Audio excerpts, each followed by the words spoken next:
I'm Jamie Galley, and I did my cross-cultural research project on the Black or African American community. And the reason I chose this topic was mostly because growing up, I really didn't know any Black people. There were a couple kids in my high school class. Well, I say couple. Out of 271 classmates, there were 12 in my graduating class. And I knew two of them fairly well, and the others I knew by name, didn't really know anything about them.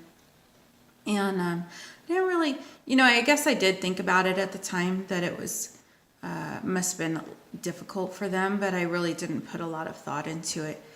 So when I got older, I noticed that this county that I live in is not very diverse, but I didn't realize how sparse the Black community was until I started this class. And when I started this class, at the beginning, we had to do research for our term paper subject. I looked up the census for our county, and I was very surprised to find out that this county only has a 2% Black population, 68% white, 27% and change, maybe Latino or Hispanic, and 10% Asian, and 2% Black. So I was a little blown away that the community was actually, lacked the diversity that I guess I just kind of didn't really put a lot of thought into. So I first got this topic picked out. I was considering how I was going to approach people. I'm sure we all kind of went through the same, I guess I want to say apprehension, because it really is kind of a sensitive subject. At least for me, I was a little concerned that, I would approach a Black person and ask them if I could interview them, and they would react negatively about it. Just because, race is not really something that I have explored as far as talking to people about all the time. Maybe within my own family, yes, but it was more of a private conversation kind of thing. So anyway, I thought about who I could talk to that would, help this process along and be a little bit easier for me. So I reached out to two of the girls that I knew in high school, Phaedra and Stephanie. And I was really pleasantly surprised that both of these ladies wanted to talk openly about race, and they were happy to discuss, how it was growing up in this county. And both of those ladies have actually moved out of the area, and so we just discussed why they had moved.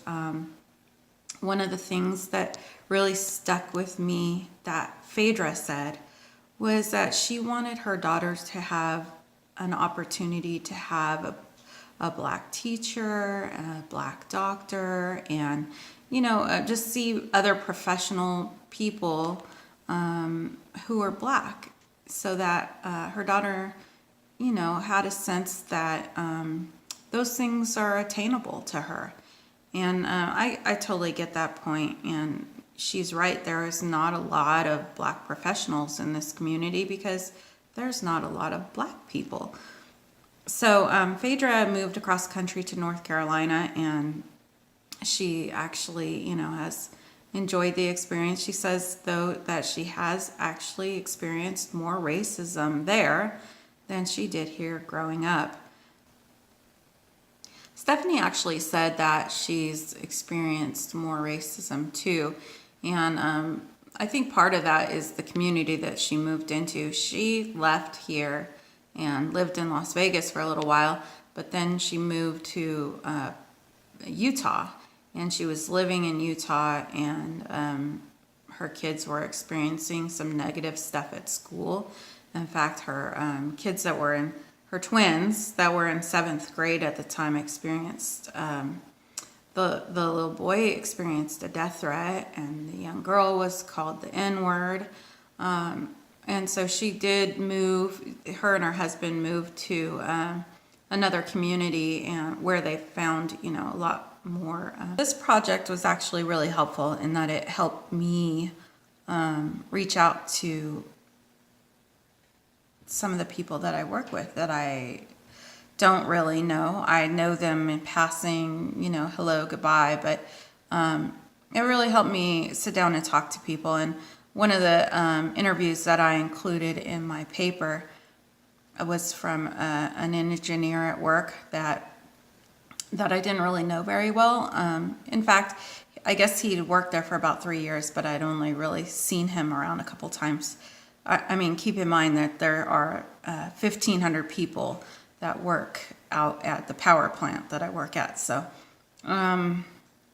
anyway, so his name is Jordan, and I got to know him over the course of this semester, actually, just by chance, really, because he came to talk to me, and we started chatting, and I asked him what he thought about our community, because he was raised in Texas and then lived in Nebraska for a while, and when I asked him what he thought about this community, he said, said really wasn't a surprise to me.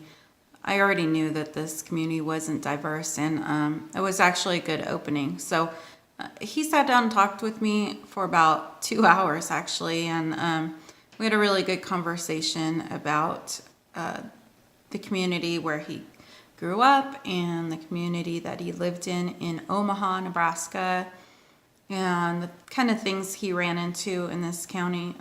Simple things like not being able to get a decent haircut. We also talked about church, and Jordan actually says he doesn't really attend church here because it's just so different from the churches where he grew up. I give my thanks to Stephanie and Phaedra and Jordan and the rest of the people that just welcomed me in and opened up a conversation with me about Black culture, and I really wish that I had done this earlier in my life. I mean, I'm 44 years old. I'm almost halfway there. Well, it depends